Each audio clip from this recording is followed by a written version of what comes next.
It was actually pretty amazing. So that first mentor, who was my coach, Patrick Wetland, took me under his wing, saw that I had talent, but I didn't know what work ethic was. I was competitive, but didn't know how to channel it. You weren't I disciplined. had anger and rage, but didn't know how to use it in a positive perspective or direction.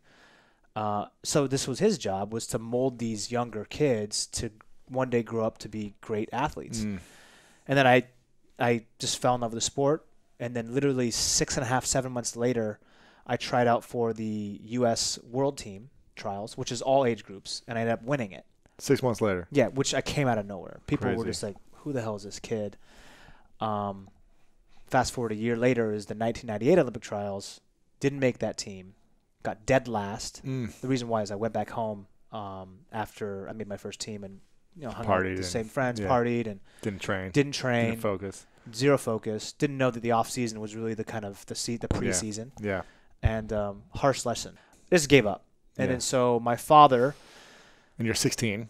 I was 15. Wow. Takes me back to Seattle. He's furious because he just, my dad is a guy who he really believes in like hard work, right? He really believes in kind of dedicating yourself towards something regardless of the outcome. Because if you don't, then you're leaving yourself open to the possibility of saying, I wish I could have, I would have. Yeah. He hates that. And he really instilled that within me, but I obviously didn't show that because there was a lack of passion. Well, you're also 15. 15. But I grew up early. Lack of awareness. Yeah, that's true. Lack of so many things. Yeah. I mean, so many things. I still lack days at 34, right? Yeah. A lot. Exactly. Yeah.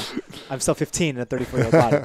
But so my father drives me about 3.5 hours, southwest of Seattle to this area called Copalis Beach. And there's a resort there called the Iron Springs Resort, which is not a resort, by the way. It's been renovated, but at the time it was like just cabins, right? Yeah. Nothing in there. And he drops me off. He says, you're going to find out what you're going to do with your life, and you're going to call me when you figure it out. And he gave me food, and I had clothes. I'm 15 years old, man. I don't know if I could do that. If when I have kids, I don't know if I could do that. Wow. But so you're at a campground. There's no other people there. You're by yourself here. This is a place they send people to when they're part of the witness protection program. Wow. This place is desolate. There's nothing there, man. Yeah, there's I can buy fireworks. That's about it. Wow. This is so you're on your own. You're living by yourself. It's beautiful, this place, but there's no one there, and it's raining every single day, all day. So what do you do? I just started working out. I started running. By yourself? There's no other people there? Or what? I had a moment at the age of 15 where I was going through a midlife crisis. This is like your peaceful warrior moment. Yeah, no, Have seriously. you seen the movie Peaceful Warrior or read the book? Yeah, read the book, yeah. Yeah, Dan Millman. Yeah. Yeah, great book. Great book. This is like your moment where you're like the cocky guy. It was it's identical. Wow. And so, you have this 15-year-old kid who had all the talent in the world. I could have made that team in 98. You could have. If I just trained for a month properly. You think so? Absolutely. Top Looking 6, back. I could have gotten third, at least third, for sure. But you didn't care.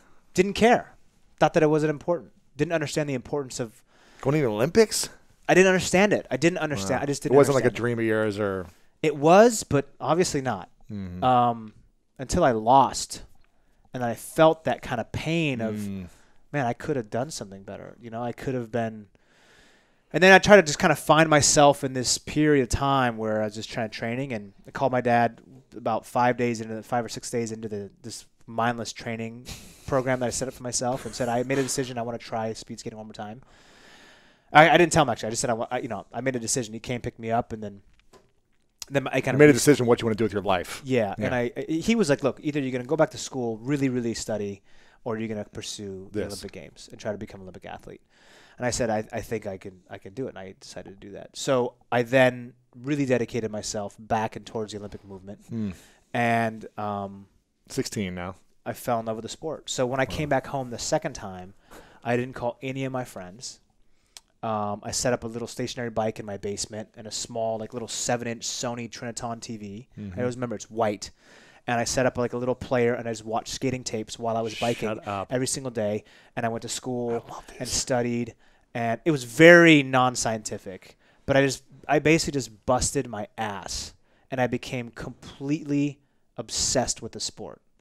Obsessed. And I understood every single athlete who was competitive. I knew their strengths. I knew their weaknesses. I knew why they won. I knew why they lost. I knew everything about the sport. And I showed up into the next training program 6 months later, and I was trim. I was fit. I was way stronger than anybody else. Super hungry. Focused. Super focused. And I was also just, I was growing. So I started to get really, really strong. And then I started to win. And I just started to win. And then once I got my first taste of international victory, I was just like more. This like monster that couldn't be stopped, And then my career, kind of started. Wow, man. Yeah. I love this stuff. Yeah.